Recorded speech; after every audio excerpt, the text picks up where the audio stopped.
Coming up on ATV News. This Idaho man's story ended quietly on Friday, but it was his hospital treatment that made international news.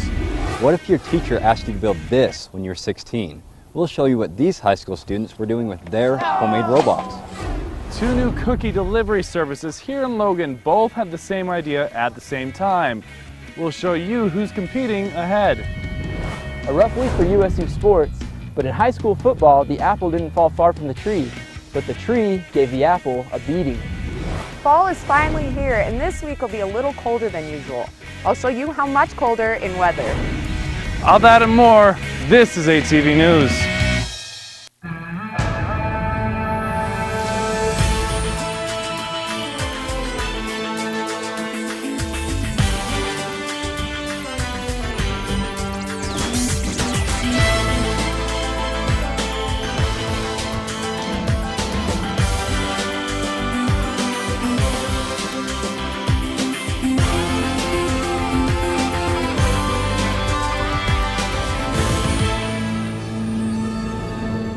Bill not only was always happy and positive, but he's one of the more loyal individuals you'll meet too. He was kind to everybody, he always did the good thing, and that was Bill. That was Rigby, Idaho's police chief Sam Tower speaking about Bill Gray, an Idaho man who is at the heart of a few stories here in Utah that you may have heard about. Welcome to ATV News, I'm Braden Clark. And I'm Bo Lamb. But before we get to the Bill Gray, one of the boys accused of shooting a 14-year-old Deserae Turner in the back of the head in February was in First District Court yesterday. According to the Salt Lake Tribune, Coulter Danny Peterson pleaded guilty to 2 felony charges, first-degree aggravated attempted murder and a second-degree account of robbery. According to the Utah Criminal Code, Peterson could face anywhere between 6 years to life sentence in prison if convicted. Jason Decker, the other boy charged with shooting Turner and leaving her to die, was also in court on Tuesday for a review hearing. A small town in Idaho is remembering the life of a reserve officer after he died in the University of Utah Hospital on September 25th. Officers, civilians, and family honored their fallen brother Bill Gray on Friday in Rigby, Idaho. He loved to laugh and tell jokes and play pranks. He was always there whenever anyone needed him. Bill was not only a reserve officer, he was also a semi-truck driver, and according to his sister, he was a truck driver with a big heart. He loved people. Bill never met a stranger. He gave the best hugs. Gray was injured after a pickup truck slammed into his semi in Wellsville. Police say the driver of the pickup was running from police. The pickup driver died at the scene, but Gray was taken to the University of Utah Hospital, where nurse Alex Wubbles was arrested for refusing to draw blood from the unconscious Gray. Rigby Police Chief Sam Tower says that although this event was a tragedy, something positive can come from it if we learn to be like Bill. He was taken by somebody who was making bad decisions, and Bill was making good ones.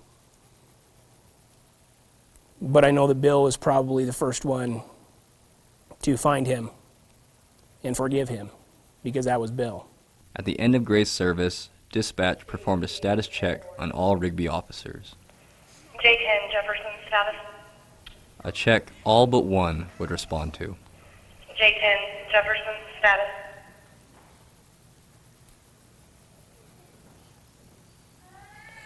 J10 Jefferson clear of his final 1042, September 25th, 2017. Dispatch clear.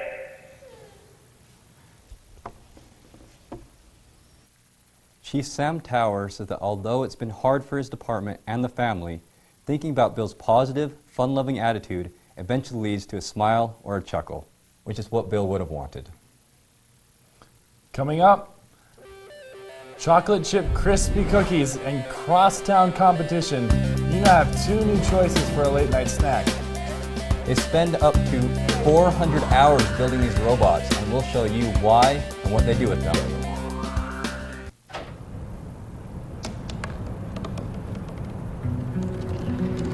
They said I couldn't dream.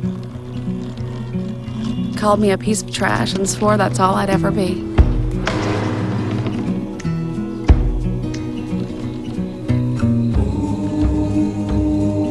said a bottle couldn't see the ocean.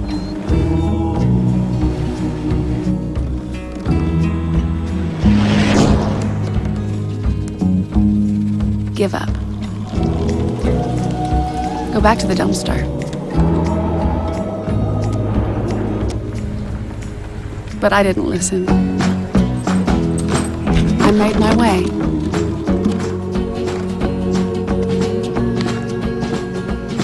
And now, I am what I've always wanted to be.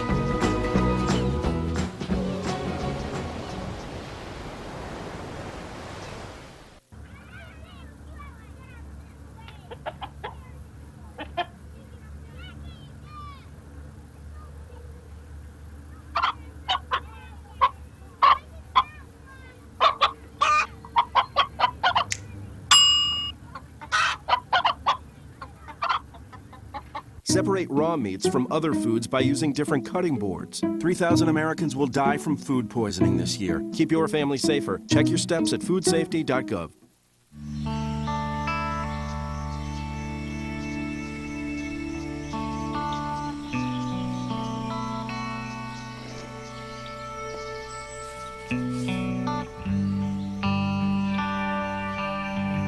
This is the moment I knew.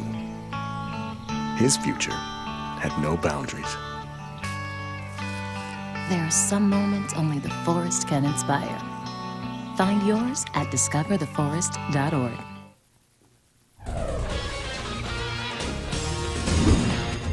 Welcome back. 16-year-olds designed and built their own robots for the Block Film and Art Festival competition this weekend. Your local high schoolers built robots that have to reach at least 52 inches to stack these cones. The more that they stack, the more points they get. With checkups and minor tweaks to the robots they built, these students were ready to compete. Ridgeline High School coach says students can spend 2 hours to 400 hours working on these robots. He hopes that his students don't just get points, but learn leadership and other skills too. I hope to see these kids be the ones that can really be the leaders in the state for the competitions this year and learn from each other and have a good time. Ridgeline and the Northern Utah Academy for Math, Engineering, and Science won Saturday's competition. You may have noticed some ladies playing flag football on the quad yesterday. That was the Powder Puff Flag Football Tournament, a USU homecoming week tradition. The championship game in Maverick Stadium was the fourth game of the day, featuring the Oompa Loompas in orange and USU's women's rugby team in gray. The rugby team won 36-6, but lack of experience didn't keep the Oompa Loompas from having a good time. We played the rugby team, and they've been playing for forever, and we just barely started playing today, and I think we did great for just barely knowing each other. So. The game had 2 20-minute halves filled with touchdowns, interceptions, and a halftime show courtesy of the Mr. USU contestants. Regardless of ability level or football knowledge, Powder Puff has a little something for everyone. If you want to check out the other homecoming activities happening this week, you can go to our Facebook page. So, Bo, do you like cookies? Not really. Well, then you're crazy. The cookie gods have given us 2 separate bakeries to battle it out. You and I are the benefactors, and I went to find out why this blessing was bestowed upon us. 2 stores, 1 idea. Both crumble and baked bakeries began business literally days between one another. It's been fun for us to have another company that is, super similar, that we can really compete against each other. And ultimately, I think that it's driving sales for both baked and for crumble, because people are willing to try both of them out. For $10, you can buy one of these boxes and get 4 6-ounce cookies. We use really expensive chocolate to put in our cookies. We use real eggs, real butter. It's all real ingredients. Both stores offer delivery options for those who are craving cookies at a late hour of the day. I'm the person that wants a cookie at midnight, and I'm not going to make it myself because that's a lot. and I like to be in bed. So I knew that it would be pretty popular, but I didn't ever really think it was going to be this busy, you know, a week and a half into it. So it's been pretty great. Okay, there are those. Perfect. Thank okay, you. We'll get back to you. Thanks for coming in. So with Bake, they're actually opening their store in the next couple of weeks. So they don't have as much, but I'm really excited to see what this competition heat up in the next few weeks. Maybe with some competition, the two cookie places can make a cookie that even I like. When we come back, Alex Zellner will have your full Cache Valley weather report. Currently, it is a pleasant 67 degrees.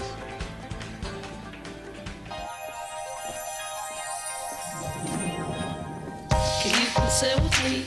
Imagine what you'd see if every child had a book to read. 'Cause every kid across the nation deserves a book to read, and we can make it happen right now.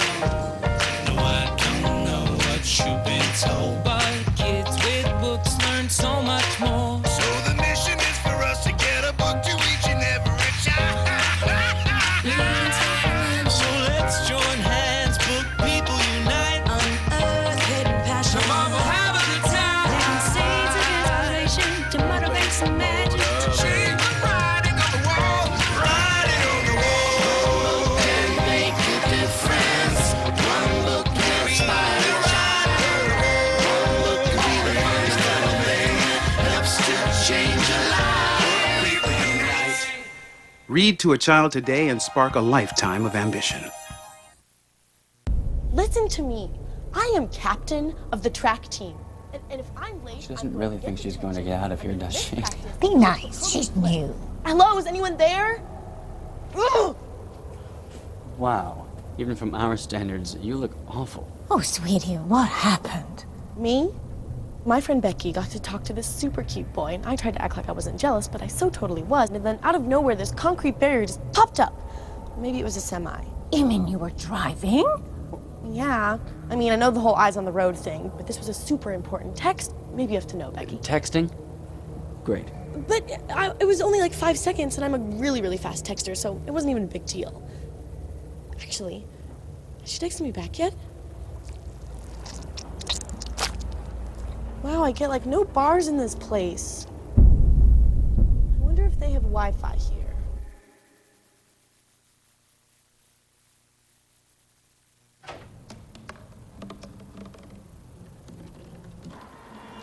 Everybody has a dream.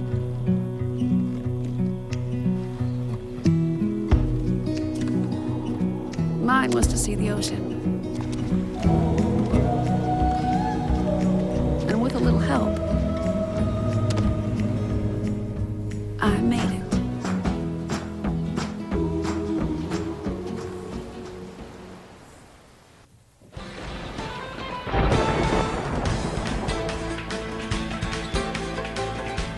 Welcome back. Alex Zellner joined us here in the studio with our Cache Valley weather report.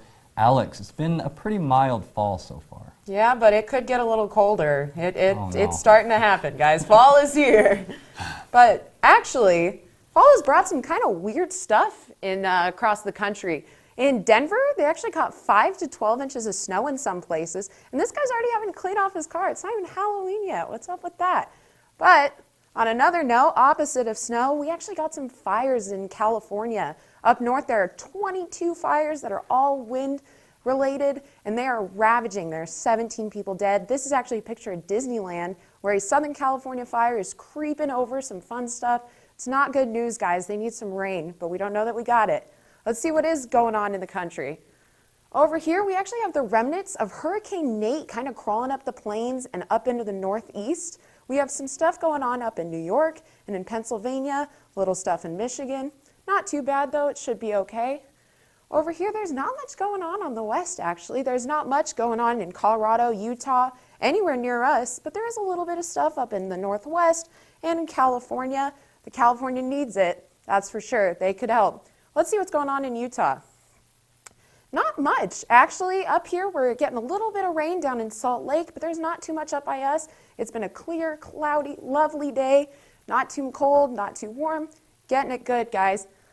The 7-day forecast today, we got a high of 67 and a low of 32, nice and comfortable. It's one of those days where you put on a jacket in the morning and take it off by the afternoon because it's just a little too hot.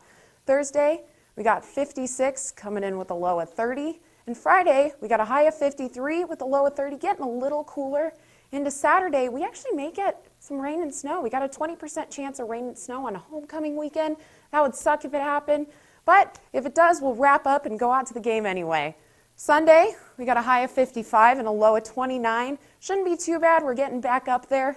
Monday, we got a high of 59 and a low of 31. Not too bad. Next week, guys, it's going to start getting a little bit warmer, so you guys should be comfortable. It's not going to freeze you out anymore. Just keep wrapping up in the morning, taking it off in the afternoon. You guys are going to be totally fine. Tuesday, we're looking at a little warmer again. You know what? We got lots of sunshine coming in, not too much cloud cover. Hopefully we can avoid that snow on Saturday and get you with a high of 60 on Tuesday and a low of 35. Well, Alex, it looks like the weather is kind of coming down, which kind of brings down my spirits a little bit. You know what? There's a little dip in weather this weekend, but it should be fine. Fall is going to treat us right. Hopefully it'll stop torturing Denver and California. That really sucks for them. Let's hope. After the break, USU volleyball, cross country, soccer, and football all played at home this weekend. We'll show you how they all did. Skyview was split to create Green Canyon, and on Friday they met for the first time on the football field. I'll show you how this new rivalry played out.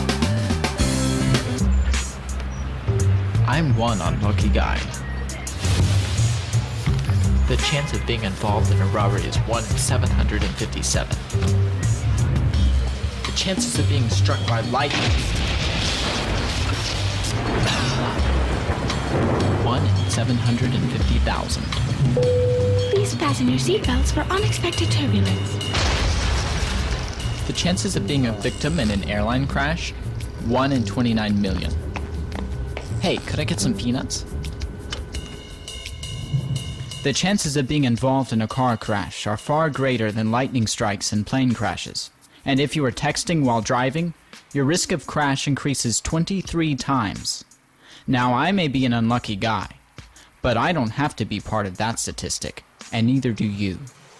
Drive responsibly.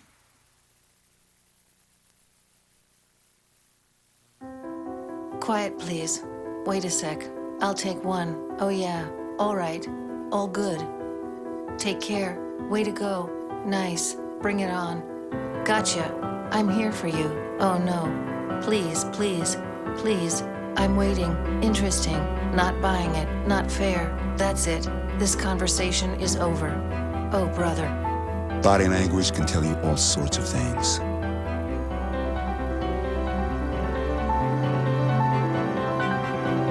I'm having a stroke.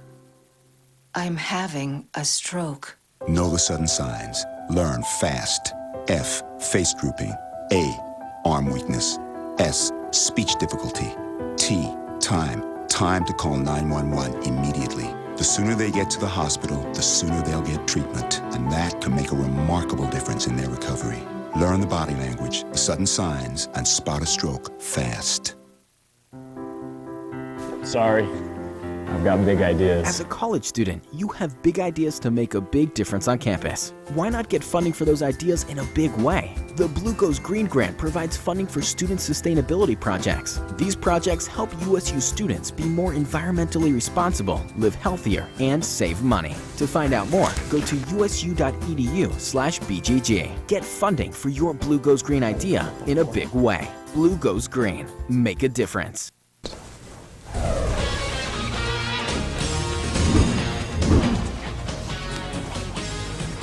Welcome to ATV Sports. I'm Chaz Ricks.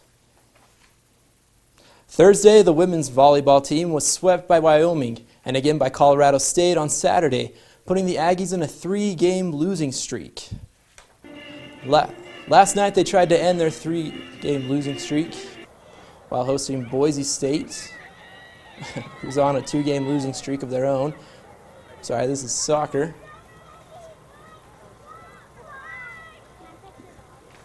The women's soccer team was also trying to come off of a couple ties. They tried to shoot 18 goals, and we're back to volleyball. The women's volleyball did really well. They played solid defense and blocked many of the boys' attacks and kept the ball in play to give themselves lots of opportunities to score against the Boise State defense, such as this great hit. There was this great play by Lauren on the USU team. And Boise State also played really well. There was this great dig by one of the Boise State players to keep it alive, but it wasn't enough. The Aggies were able to run away with it, and now they're going to head on a 3-game road trip. The USU soccer team played Colorado College Friday. Colorado led the Aggies 1-0 until a game-tying goal by USU's junior midfielder Emma Clark in the 89th minute of play. That saved the Aggies from a loss, but after a double overtime, the game ended in a tie. The Aggies would look to Sunday's game, against Air Force for their first for a victory. The match, however, turned out to be a defensive game with neither of the teams scoring a single point in the entire match, despite the Aggies shooting a season-high 18 shots on goal. After 2 overtimes, the match was called another double overtime for the Aggies.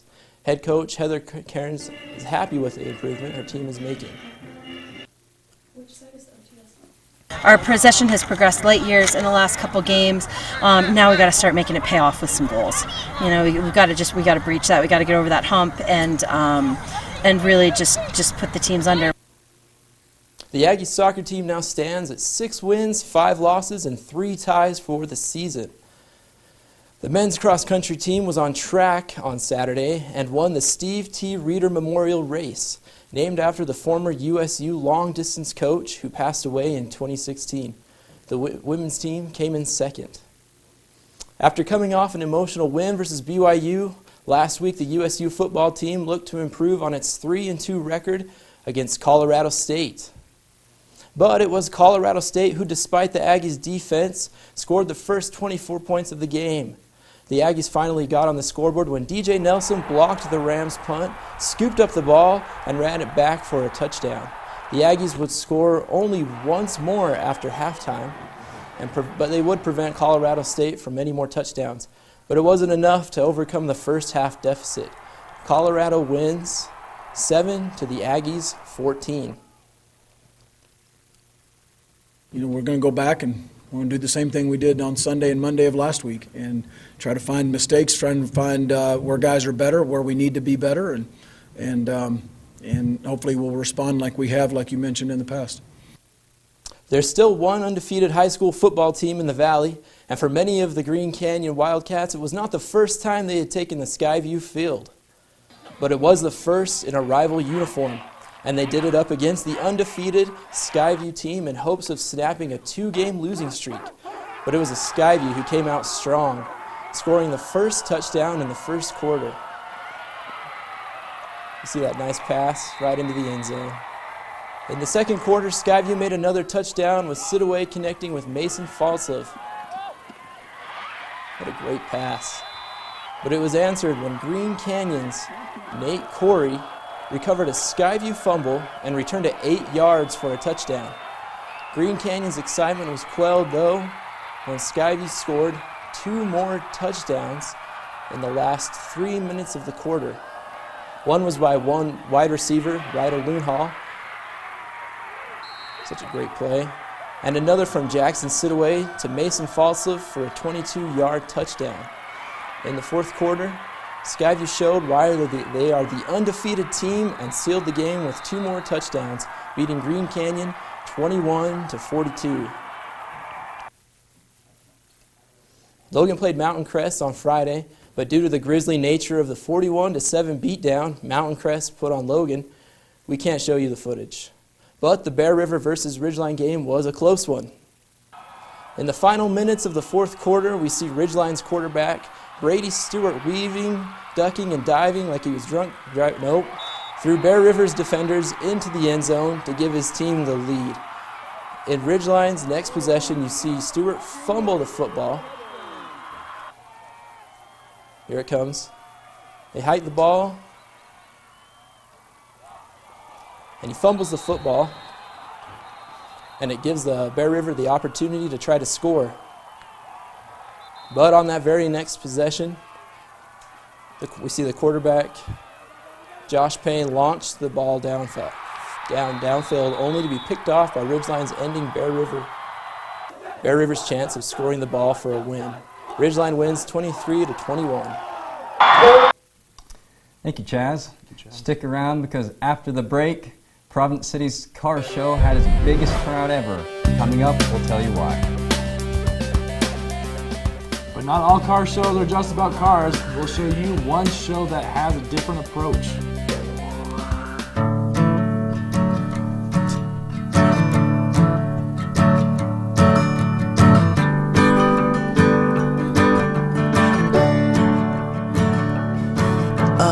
Listen now, can you hear the bluebirds? Oh, look up now, can you feel the sun? Whoa, whoa, whoa,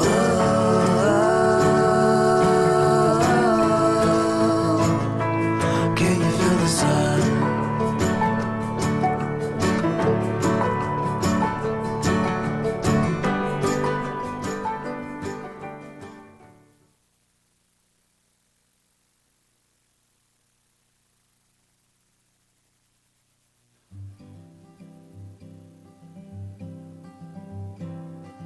Students in biological engineering at Utah State University have the unique chance through the Synthetic Biomanufacturing Institute to engineer uses for spider silk.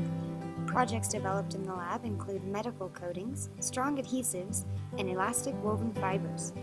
These Aggies from Utah State are influencing and changing the face of biological engineering. Join them and leave your mark as well. Today, 1 out of every 4 American kids is Hispanic. That means many of the future doctors who will care for us, the engineers who will build our cities, the scientists and entrepreneurs of our country can be your kids. We all know how hard it is for you to send them to college. This is why we want you to know you are not alone. And every day more people support you to make it happen. Many support you. And the Hispanic Scholarship Fund helps you prepare, plan, and pay for your kids' college education. HSF.net.